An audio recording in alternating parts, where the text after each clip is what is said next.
Hi guys, Harry Otis here, professional trader for 20 years now. Started my career in 2005, still alive in 2026. My, what a day. Today, Wednesday, the 29th of July, coming to the end of July. Market big red down day on Fed destruction. Okay, a lot to talk about. We'll get to that very, very soon, okay? And we'll get to it quickly. There's a lot to talk about, a lot of things that we should be paying attention to. But first, let's talk about the technical picture, guys. We are in neutral mode. We're still in the high consolidation despite the fact that the market went down 1.5% today. Because it finished at lows, we're probably going to, I'm guessing, gap down open tomorrow and continue with a down move. Okay, remember, this was the gap that was covered before and serves sort of like a neckline. If we break it, we have that double top. Okay, and we can go all the way back down. Okay, so the technical picture is neutral, veering on bearish. However, the sentiment, very fearful. Okay, one more day like that, a couple more days, we're getting into extreme fear. Remember we said before, when this down move happened here, the first one, okay, that it went to extreme, it went like right on the border. It never really went to extreme fear, and that's why I wasn't as comfortable being bullish, but it's okay. We'll take it if it went higher. However, now we might have to get to extreme fear. We might have to get a washout. Okay, we might have to get a real washout into extreme fear, because look, the momentum now is extreme fear. Everything is at fear, extreme fear. A lot of puts were being bought today. I'm telling you, a lot of puts were being bought. People are very fearful. Warsh sounded okay, but you have the double whammy of Warsh, triple whammy. You have Warsh, you have Trump's war in Iran, which he wants to escalate after today. This is what dropped it. And of course, we have the semi-destruction. Okay, so let's get to the main event, Fed destruction today. Okay, so I thought the Fed meeting, Warsh, was pretty dovish. And he was dovish. Okay, let's go to zero hedge. Pretty much sums it up here. Okay, Warsh delivered the most bullish statement possible, sending September rate hike odds sliding. And then Trump, we're going to hit Iran hard. Boom, everything gets smoked. Okay, so nobody expected that. Look, if you look intraday, let's look at the 15-minute chart. Okay, you see, market was bid. It was doing well. And then when it finished at 3 o'clock or something around that time, it started going down when Trump announced that he's going to attack again and continue to go down. Okay, on heavy volume towards the end. Okay, accelerating volume into the decline. And you can see that this finishing at lows means we're probably going to open up, gap down open tomorrow, barring something. Okay. The move that we expect is a gap down open tomorrow, which will bring us into bearish territory, get out of this consolidation point. Okay, so we know that the Fed was dovish, because if you look at the Fedwatch tool, okay, for September, the odds are fairly even now for a standing pat and a hike. Okay, and if you look at December, the whole year, remember there was only a 10% chance of standing pat, and now it's like 18, went up higher. Okay, there's almost like still an 82% chance that they hike at least once, but we went from 2 hikes to 1. Okay, you can tell that was a very dovish Fed meeting. Okay, so that was good. That's the positive. But then Trump came out and said we're going to destroy everything. Okay, so it bears to look at certain assets like the long bond, TLT. Okay, today TLT, big down day. Okay, down 1.65% for a bond is big. Okay, I don't know if you guys can see it, but it's approaching this 82.5 level. Okay, we want to see the technicals here. If it does break it, it looks like there might be some positive divergence, but not a lot. Okay, so it could be an exhaustive low.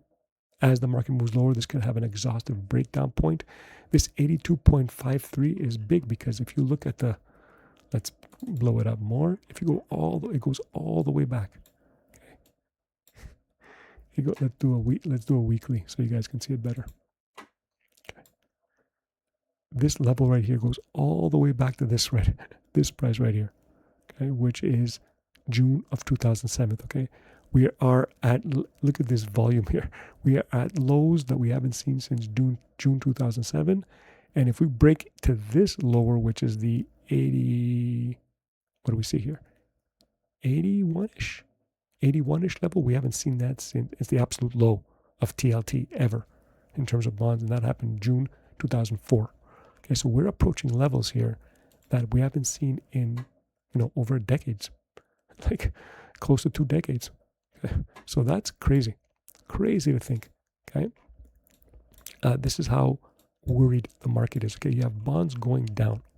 Okay, let's see, we said 1.6%. However, there are strange things happening because the dollar was also down today. It looked like it should have been breaking up. You saw the market going down, should be breaking up. Risk off, boom, no, big down day. Okay, this is the confusion. This is where the confusing element comes in, okay? We mentioned yesterday that the Fed meeting, we don't really know the real move of the Fed meeting until probably next week. Okay, so next couple of days, we're going to see what the real move is.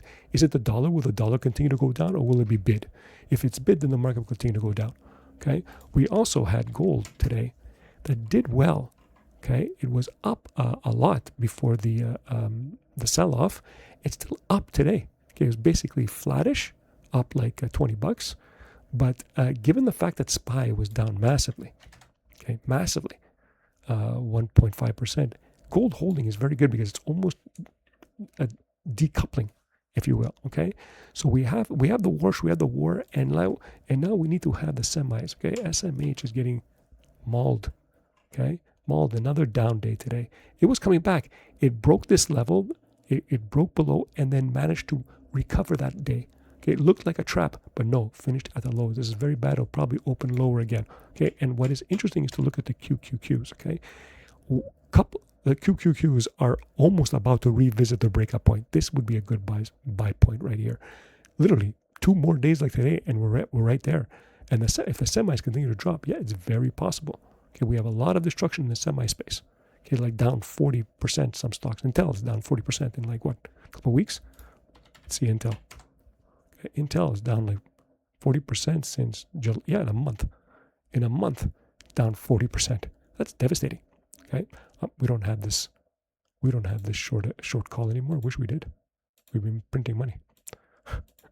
Okay, so we have QQQs to watch out for. Okay, it hits this level, it'll probably rebound. We're getting close. We don't know yet where the washout level will be.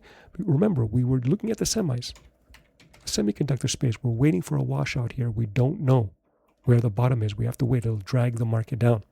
Okay, we have the triple whammy of Warsh, the market, Warsh being hawkish, which I think he was dovish now. It's better for us. But we have the war, and we have tech semis going down.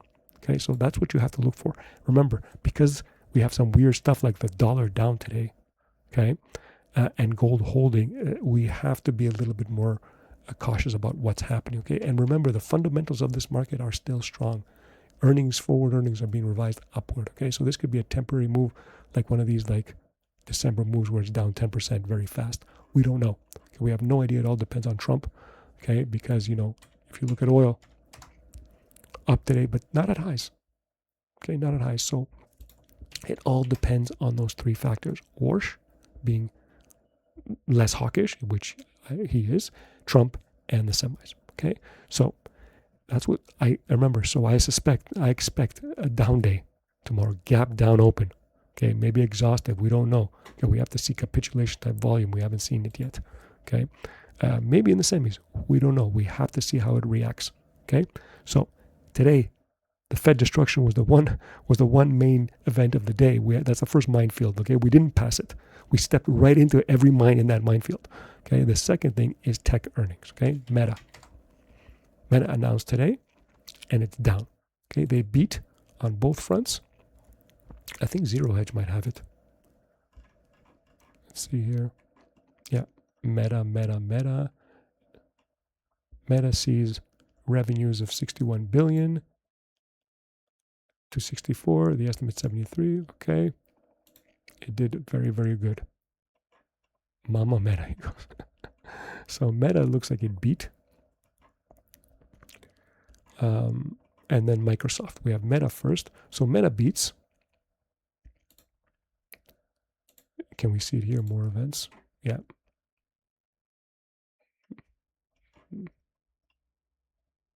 Here.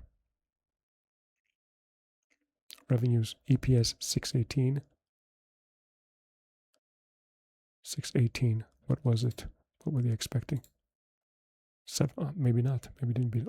Maybe that was just one particular segment. Okay, let's see more events. hits record sales, stock slide on AI costs. Okay, so it does beat. Revenue up 28%, but net income down 14% amid higher costs. Okay, so maybe that's it. Maybe the costs are keeping Meta down. So Meta's down, that's negative for the market, which will probably add to the market opening gap down open tomorrow. And we had Microsoft. We saw that Microsoft is up, so it did beat. Okay, like I said, Q4 capex 41 billion.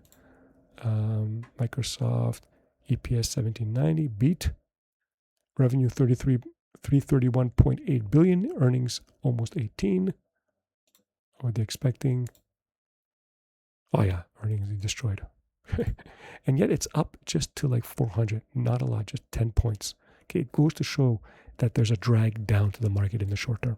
Okay, so Meta and Microsoft, one beat, one didn't. Meta down, Microsoft up. This will probably not be good for the market tomorrow. So we expect another gap down, and QQQ very well could hit that breakout level. That would be something. Nobody would have expected it from this strong move to hit back the breakout level. My, that's crazy. But that to me would be a buy point. Okay, it all depends around the war and around tech, the semiconductor space, whether it bottoms out. It too could hit the breakout point here. You don't know. Okay, we don't know where the bottom is. When you see this kind of capitulation, levels might not matter. You have to just see a washout. Okay, so that's it going forward, guys. We are in neutral to very soon bearish mode. QQQs are in danger of hitting their breakout point. They're already down 10%. So these guys are already correcting. Okay, SPY not yet, holding up better. Okay, holding up better. Yet we have TLT down big, approaching a huge level. That could be an inflection point. Gold holding at levels. Okay, at this consolidating at the lows. And the strange thing today is that the Dixie was down big. That's probably helped gold. Okay, so we don't know. Let's see what the Fed meeting does tomorrow and the next day. Okay, Thursday and Friday will be big, and we have to also look at what Trump will do. Okay, so there's so many things happening. We got rid of the Fed, but the Fed decision, the real move will be by next week. We should know what the market thinks. Okay, because this could be a fake out to who knows. But to me, I just think we gap down open tomorrow based on the earnings and the fact that we closed at lows. Okay, so this does not bode well for the market in the short term. Okay, all right, guys, that's it. Okay, prepare for some more pain. Okay, prepare for some more pain until we get those three issues solved. Okay, we got Warsh has to be more dovish, Trump has to stop the war, and three, the semis and tech has to find a bottom.